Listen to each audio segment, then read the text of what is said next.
Good morning, dear students. Today let's continue this lesson, Nutrition in Living Organism. Let's recall. We have learned in the last week about the nutrient, that is autotrophic nutrient, by using the method photosynthesis, and we also learned about the nitrogen fixation by biological fixation and by atmospheric fixation. Today let's learn about the heterotrophic nutrition in plants. Heterotrophic plants do not contain chlorophyll. As they do not contain chlorophyll, then how do they live?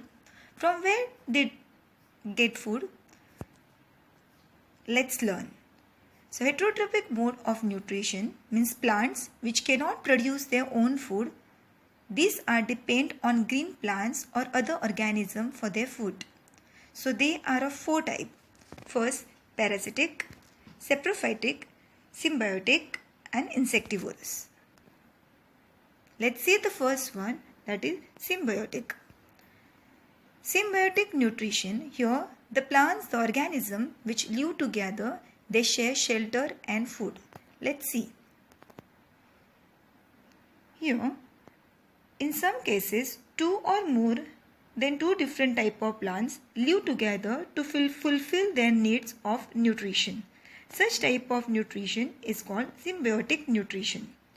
Some fungi grow around the root of some other plant. See, can you see here the root, the stem, and you will see that green color part. These plants supply nutrient to the fungi. Now these fungi will get the nutrient to this plant. Fungi supply minerals and water to the plants. Some fungi and algae live together. On this plant, both fungi and algae, they stay together, they live together. The fungi provides water, mineral as well as shelter to algae. In return, the algae provide food to fungi. So lichen is an example of symbiosis. Can you see that green color part? That green color part is called as a lichen. So lichen is the mixture of algae and fungi together.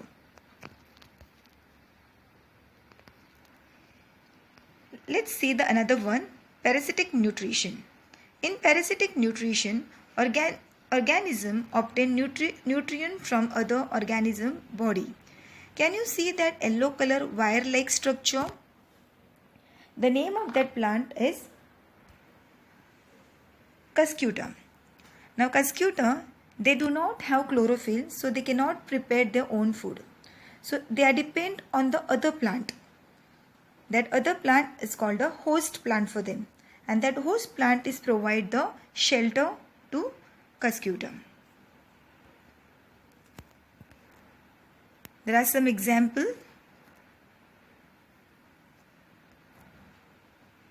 Now let's see the third one, insectivorous plant. Now these kind of plants, they eat insects, which they also called as carnivorous plants. So insectivorous plants generally grow in the soil or water deficient in nitrogen compound. Drosera brumeni. See, it is an insectivorous plant. It grows close to the ground. Its leaves are attractively pink or red in color, with hair at the margin. Droplets of sticky substance found at the tip of the hair to attract insects. See, the flower is quite attractive. So because of its attractive feature, they attract insects. See some example. Venus flytrap. See how it is capturing the insect. Pitcher plant.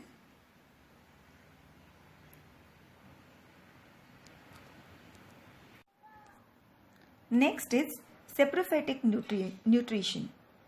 Organism obtain nutrient from dead and decaying organic substances. Plant which obtain the food from the dead and decaying bodies, the body which is dying, and the plants who are getting nourishment from them, they are called as a saprophytic nutrition. Various types of fungi like mushroom and yeast are saprophytes. See, when you will see the bread or anything which gets spoiled and the green color things are accumulate over there, that is nothing but this algae or fungi. See, you can see on the pickle, or during rainy season on the leather bag or any leather material, we'll see white color things. So that is called as a fungi. Student, as we all know that the food spoil due to some fungi. Of course, when there are microorganisms or some bacteria, the food gets spoiled. But do you know that some fungi they have medicinal properties, means they are useful. For example, yeast, which is used for fermentation process for making bread. Fermentation means the things which we have to keep it for 7 to 8 hours. Sometimes the milk which is converted into a curd, that process is also called as a fermentation process. And second example is mushroom. Mushrooms are the rich sources of iron and vitamins. So student, even if the microorganisms harmful for the body, there are some microorganisms they are useful for the body. Now you come to page number 30 and you will see this kind of chart, that is role of nutrients and effects of their deficiency on plants. So I want you to go through this chart and understand it. So this particular chart is for your self-study. Now let's begin with next, nutrition in animals. Nutrition is necessary for various activities of the body are obtained from food. They are supplies to various parts of the body through blood. Various steps are involved in the nutrition of animals. Now let's see the various steps of nutrition. The steps are as follow. First, ingestion. In the process of ingestion, food is taken into the body. Second step, digestion. Whatever is the food we are taking, that food is converted into a simple soluble form. Next is the absorption, that is transfer of the soluble food to the blood. Means whatever the food is now digested get mixed in the blood. Next is the assimilation. Utilize of absorbed food by the cell and tissues. Here the food is used by various all the parts of the body. And the last is the egestion. Egestion is the removal of the waste product and undigested food from the body. Now let's begin with the types of nutrition in animal. First one, holozoic nutrition. Are you all familiar with this animal? Yes, he is amoeba. Amoeba does not have organs like hands and mouth. It is a unicellular animal and it stays in the pond water. But amoeba is having the part called pseudopodia. Amoeba moves further with the help of pseudopodia. It can take in food through any part of the surface of its unicellular body. It digests the food with the help of different enzymes. So there are certain digestive enzyme present in the amoeba's body. That enzyme helps to digest the food. Undigested food is left behind. See in the picture, you will see the food particle. That blue color things are first picture, food particle. Then pseudopodia is moved to the part where you will see the food particle, and then the shape of the body change. So amoeba does not have a proper shape. It changes shape wherever he will see the food particle. See, there are some other example. They are Euglena, Paramecium, etc. All these animals, the steps of nutrition occurs within their unicellular body. Okay, now look at this picture given over here. How will you classify the following animals according to their food types? Student, if you observe the pictures, the organisms or the living thing, if you observe, they having different type of food habits. So now we are going to see the different type of food habits. Let's see the first one. Classification of animals according to the type of food. First is a herbivorous. These are some examples. They used plant directly as their food. In student, they use the plant or the grass as their food. For example, grazing animal, they also call granivorous. They eat seeds. So they are seed eaters, like some birds. Second is a frugivorous, that is they eat fruit. So they are also called fruit eater. See the example. Second type is a carnivorous. Animal that depends on the other animals for their food are carnivorous. Basically, they are the wild animal. For example, animal that feed on the herbivorous, we also call predators. C.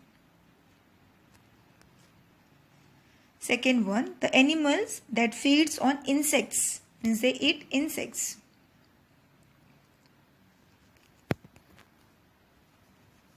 Next type, omnivorous. Animals that obtain their food from both plants and animals are called omnivore. For example, monkey, human, chimpanzees, etc. C. Next, some organisms around us perform the function of cleaning and conserving the environment by the act of feeding themselves. They are called scavenger and decomposers. See here. There are some decomposers. So decomposers are basically microorganisms, and here you will see eagle who eats the flesh of the dead body. Now next type of nutrition in animal is saprozoic nutrition. Some insects, unicellular animal, they are even in a small size, obtain the nutrients by absorbing the liquid organic material from the dead bodies of the other animal. These are called saprozoic nutrient. For example, houseflies, ants, spiders, etc. or microorganisms also. Next one is a parasitic nutrition. The way we have a parasitic plant, the same here parasitic nutrition. Some animals depends upon the other animals for food. They can obtain the food only from the animals on whom they are dependent. Some animals depends upon the body surface of the other animals and obtain their food by sucking their blood. These are called ectoparasitic nutrition. And these animals are called ectoparasites. See the example.